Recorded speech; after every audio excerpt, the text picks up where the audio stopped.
بسم اللہ الرحمن الرحیم۔ السلام علیکم ورحمۃ اللہ وبرکاتہ۔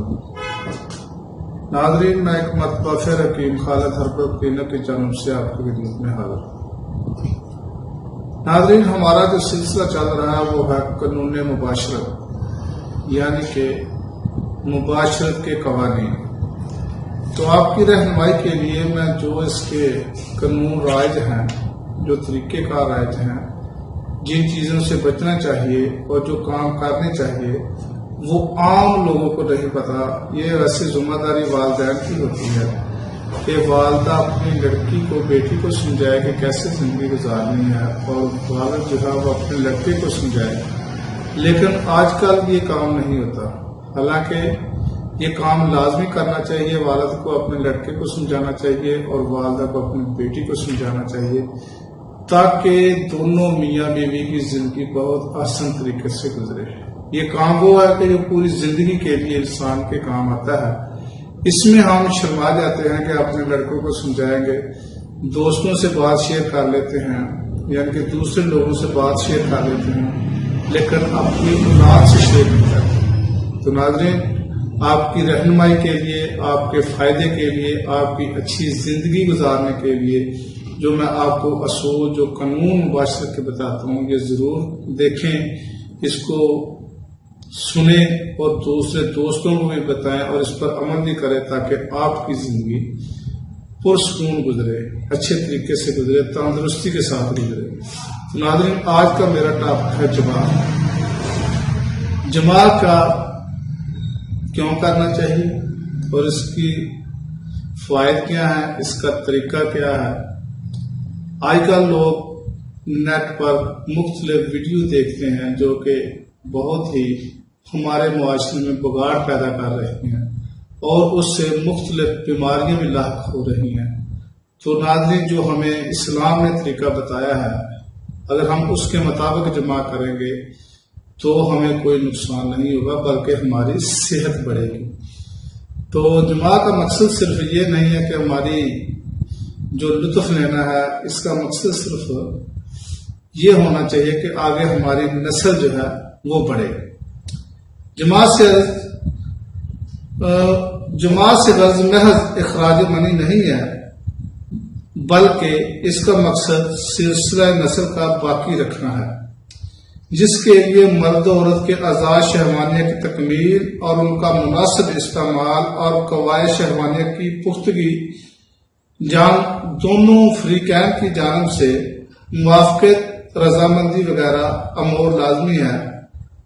اس لیے تکمیل اعضاء اور جذبات خواہشات کی پختگی کی صورت میں جو آج میں آپ کو طریقہ بتاؤں گا وہ بہت ہی کارآمد ہوگا۔ تو ناظرین، ہم چاہتے ہیں کہ جماع کا جو مقصد ہے اور جو طریقہ ہے وہ کس طرح کرنا چاہیے۔ تو یہ نہیں کہ ہم جو ویڈیو دیکھ لی، سیکسی ویڈیو دیکھ لی، بلو پرنٹ دیکھ لیا اور وہ طریقہ استعمال کریں گے، تو وہ لوگ جو ہے نا وہ بہت خطرناک قسم کی میڈیسن استعمال کرتے ہیں، جو کہ صرف وہ آپ ویڈیو تک محدود نہ رہیں۔ اگر ان کی زندگی پر غور کریں گے، ان سے ملیں گے جا کے، تو ان سے پوچھیں گے کہ ان کی زندگی کیسے گزرے گی۔ تو ناظرین، ہمیں جو اسلام نے طریقہ بتایا ہے، اگر ہم اس پر عمل کریں گے تو ہماری زندگی جو ہے بہت ہی اچھے طریقے سے گزرے گی، اور ہمیں وہی طریقہ اپنانا چاہیے جو ہمیں اسلام نے بتایا ہے۔ تو ناظرین، یہ طریقہ جماع عین قدرت کی منشا کے مطابق ہے، مضرت سے بالکل پاک صاف ہے۔ اس طریقہ پر عقل مندوں کو کاربند ہونا چاہیے، کیونکہ اس سے منی کا خراج بآسانی تمام و کمال ہو جاتا ہے۔ زوجین کو خط زیادہ سے زیادہ حاصل ہوتا ہے، کوئی بیماری پیدا نہیں ہوتی، نیک صالح اور عمر والی اور تندرست اولاد حاصل ہوتی ہے۔ یعنی کہ نرم اور موٹا فرش ہموار زمین یا تخت پر بچھا کر، عورت کو چٹ لٹا کر، چارپائی اگرچہ رائج ہے ہمارے گھروں میں، لیکن یہ بہتر نہیں ہے، اور عورت کے دونوں پاؤں آستہ سے اٹھا کر زانوں تک لے جائیں اور سرین کو ضرورت کے لائق اٹھا کر عضو مخصوص کو داخل کریں۔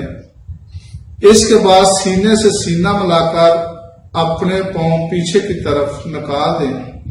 اسی طرح کے پیڑو سے، پیٹ سے، سینہ سینے سے اور ہونٹوں سے مل جائیں اور حرکت کریں۔ عورت کا سر مناسب اونچے تکیہ پر رکھیں اور بقدر ضرورت موٹا یا پتلا تکیہ مناسب جگہ یعنی سرین یا کمر کے نیچے رکھیں کہ فرج بالکل قضیب کے مقابل ہو جائے۔ اس ترکیب سے رحم قضیب کے سامنے آ جاتا ہے اور ادھر ادھر نہیں ہوتا۔ قضیب اگر چھوٹا بھی ہو تو اس ترکیب سے فم رحم تک پہنچ جاتا ہے، اور یہ ظاہر ہے کہ جب تک رحم سے قضیب نہیں ٹکرائے گا دونوں جانب لطف حاصل نہیں ہوتا اور عورت کو تسکین نہیں ہوتی۔ حرکات جماعی میں بھی خاص رکھ رکھاؤ کی ضرورت ہے۔ زور سے اور جلد داخل کرنا اور آہستہ آہستہ نکالنا چاہیے۔ یہ بات لطف و جماع کو بڑھا دیتی ہے اور عورت کو خاص طور پر مرغوب کرتی ہے۔ نکالنے کے وقت بھی خیال رکھیں کہ قضیب اوپر کے حصہ جسم سے ملا ہوا نکلے، نیچے کے حصہ جسم سے ملا ہوا نکلے گا تو جلد انزال ہو جائے گا۔ قضیب کو قدرے باہر نکال کر فوراً زور سے داخل کرنے سے قوت امساک بڑھتی اور لطف مزید حاصل ہوتا ہے۔ حالت جماع میں مساج بطریقہ معلومہ، جو میں نے پچھلی ویڈیو میں دکھایا ہے کہ جب تک جماع کرتا رہے، مساج جو ہے وہ اس وقت تک عورت کے ساتھ کرتا رہے، اس کے ساتھ ہنسی مذاق کی باتیں کرتا رہے، چھیڑ چھاڑ کرتا رہے، گدگدیاں اور پیار و محبت کی باتیں اخیر وقت تک کرتے رہے۔ بہرحال میں باتیں کرنے سے منع کروں گا، اس لیے کہ اسلام نے برہنہ حالت میں باتیں کرنے سے منع فرمایا ہے۔ اس لیے جماع کی حالت میں بالکل خاموشی اختیار کریں۔ الحاصل عورت کو کوئی شے اس سے زیادہ پسندیدہ نہیں ہے کہ عورت کو جب انزال ہو تب اس سے مرد لپٹ جائے، جلد تیز اور زور و قوت سے حرکت کرے اور خود بھی اس وقت منزل ہو جائے۔ وسالے صحیح محبت کی تجدید کا باعث اور ہر قسم کی کشیدگی دفع کرنے کا جادو ہے۔ اگر خود سے دیکھا جائے تو وصال ہی باعث افتراق و باعث ازدیار و الفت ہے۔ اگر مرد کمزور ہو، ضعیف ہو یا بوڑھا ہو اور عورت قوی الشہوت ہو، یعنی کہ عورت بالکل تندرست ہو اور اس کی شہوت یا اس سے زیادہ ہو، تو چاہیے کہ طبیعت پر قابو رکھ کر آہستہ آہستہ جماع کرے، اور جب انزال کا خوف ہو اور منی مستقر سے نہ نکل چلی ہو رک جائے اور مساج کرتا رہے یہاں تک کہ عورت منزل ہو اور خود بھی ساتھ ہی منزل ہو جائے۔ مقصد یہ ہے کہ اگر خدا نخواستہ کچھ مرد ایسے ہوتے ہیں کہ وہ بوڑھے ہوتے ہیں اور ان کی زوجہ جو ہے وہ جوان ہوتی ہے، تو اس کے لیے مسئلہ یہ ہے کہ وہ آدمی جلدی ڈسچارج ہو جاتا ہے اور عورت جو ہے وہ اس کی تسکین نہیں ہوتی۔ تو اس کی تسکین کے لیے یہ ہے کہ مرد کو تھوڑا سا اپنے آپ پر کنٹرول کرنا چاہیے اور اس کو پہلے بالکل تیار کر کے پھر آدمی جو ہے اس کو منزل کرے اور ساتھ اس کے بعد منزل ہو، تو عورت جو ہے وہ تندرستی رہے گی اور اس کے ساتھ اس کی زندگی بھی بہت اچھی گزرے گی۔ تو ناظرین، آج کا جو میرا ٹاپک تھا وہ تھا کہ جماع کا مقصد اور اس کا طریقہ۔ تو ناظرین، یہ بہت ہی اہم ٹاپک ہے، اس لیے کہ آج کل کے دور میں مختلف طریقہ استعمال کیے جاتے ہیں جو کہ نقصان دہ ہیں۔ تو ناظرین، میری ویڈیو کو لائک کریں، شیئر کریں اور میرا چینل حکیمت خالد محمود، میرا چینل حکیم خالد حربت کو سبسکرائب کریں اور گھنٹی کا بٹن دبانا نہ بھولیں تاکہ آپ کو ہر روز نئی سے نئی ویڈیو ملتی رہے۔ اور اگلی ویڈیو تک کے لیے اجازت دیں۔ خدا حافظ۔ السلام علیکم ورحمۃ اللہ وبرکاتہ۔